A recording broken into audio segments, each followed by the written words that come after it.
you the person who says sorry after every mistake or interaction?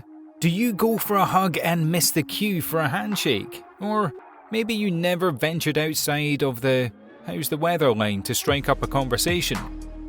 Being awkward and shy is not easy, nor is communicating with someone radiating with awkward vibes. So, if you're ready to quit the shyness, or at least begin convincing people that you're not an extremely shy person, stay tuned.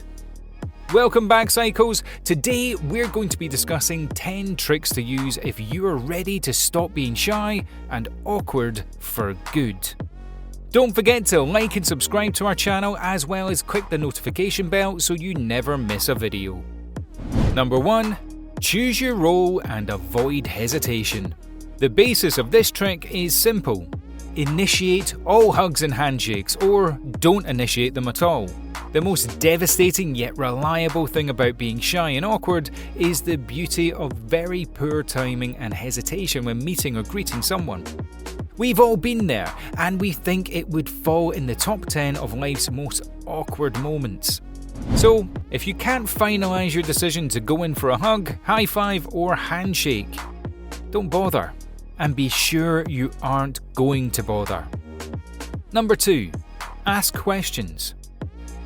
Another struggle amongst the shy tribe is the difficulty to converse with other individuals, especially strangers.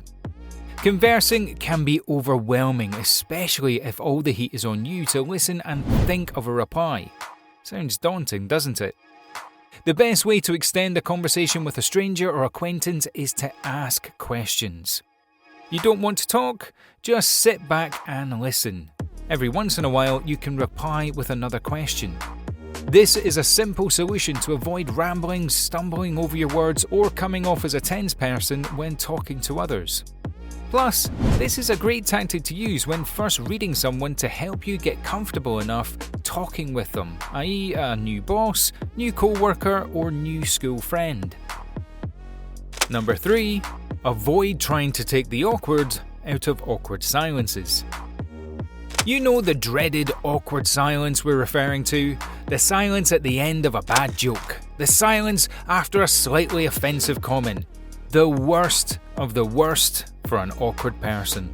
The thing we have to know about awkward silences is that they are not meant to be rescued. Leave them be, or you may just find yourself in an even more excruciatingly awkward situation. Especially if the awkward silence was due to someone else's screw-up, just sit back and embrace the awkward. If it was you that initiated the awkwardness, just wait a second or two, a new topic will arise soon. Number 4. Get out from under your rock. There's no doubt that the amount of awkward and shy people are on the rise, and you aren't to blame. With social media and video game usage at an all-time high, people don't just socialise face-to-face as they once did, and now we are seeing the repercussions. Many people nowadays don't feel comfortable holding a conversation if it's not behind a screen.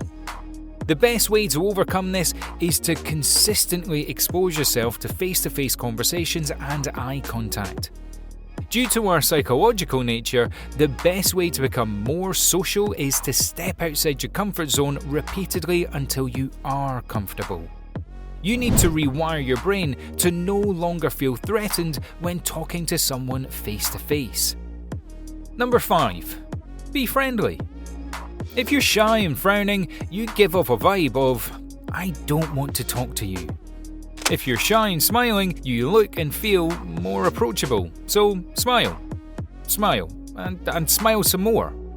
Being friendly, or the very least seeming friendly, is a shy person's best go-to alter ego. Regardless if you say one word, people will like to be surrounded by people who are just generally happy. The happiness radiating off a happy person is enough to make anyone feel comfortable and want to strike up a conversation, or just be in your presence. If you start out just by faking the happiness, sooner or later you will actually feel it. Once again, repetition rewires the human brain. Before you know it, you'll catch yourself being happy in social settings without even trying. Number 6. Don't be so hard on yourself. So what if you waved at your co-worker when they were waving at someone behind you, or tripped on your way into a busy subway? Humans aren't perfect, and that's just the way life goes. These relatable, embarrassing moments happen to the best of us. The only important factor is how you manage them. Do you kick yourself and dwell on a moment for the rest of the day or week? Or do you brush it off and consider the embarrassing moment to just be a humorous donation to whoever witnessed it? Number 7. Be early to gatherings. There is nothing worse than showing up late to a meeting or gathering, whether you're a shy person or not. Not only is all the attention on you, but you'll feel jumbled and struggle with things like to scope out a place to sit, find a partner when the time comes, or follow along with whatever's being discussed. When you feel jumbled or disorganised and eyes are on you, it's an absolute recipe for disaster. Be prepared to spill your coffee on your blouse or trip up on the way to your presentation. Yet, when you're one of the first people to arrive, this means that there won't be one person you haven't met. This alone makes you feel 10 times more confident and comfortable in a group setting. The early bird gets the worm, so arrive early and be the most popular person in the place. Number 8. Being on your phone. Scrolling on your phone? We've all done this in awkward situations. Too quiet? Scroll on your phone. Too busy? Scroll on your phone. Sitting directly across from someone on the bus? Scroll on your phone. Whether you're pretending to be texting or just scrolling through social media, having your phone on you is an instant escape if you're overwhelmed by your social setting. Having your phone out in these overwhelming settings or situations makes you feel instantly resourceful, while also allowing you to stay calm because you're doing something you are very familiar with.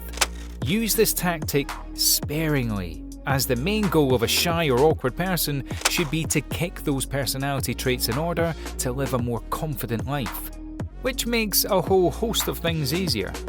Number 9. Worry less about what others think. Worrying less about what others are thinking, or rather what you think they are thinking, is something everyone has struggled with at one point or another. New dates, new job, presentations, whatever. They're all nerve-wracking, but they don't necessarily have to be. According to the reputable blog Psychology Today, the thoughts and assumptions we have about what other people are thinking of us are almost entirely fabricated and rarely true. Even if we think we are picking up on body language and social cues, we're often misinterpreting them. So, in other words, what you think someone is thinking of you is merely a reflection of what you are actually thinking of you. Therefore, you can practice making positive assumptions of what others are thinking of you, or don't make assumptions at all.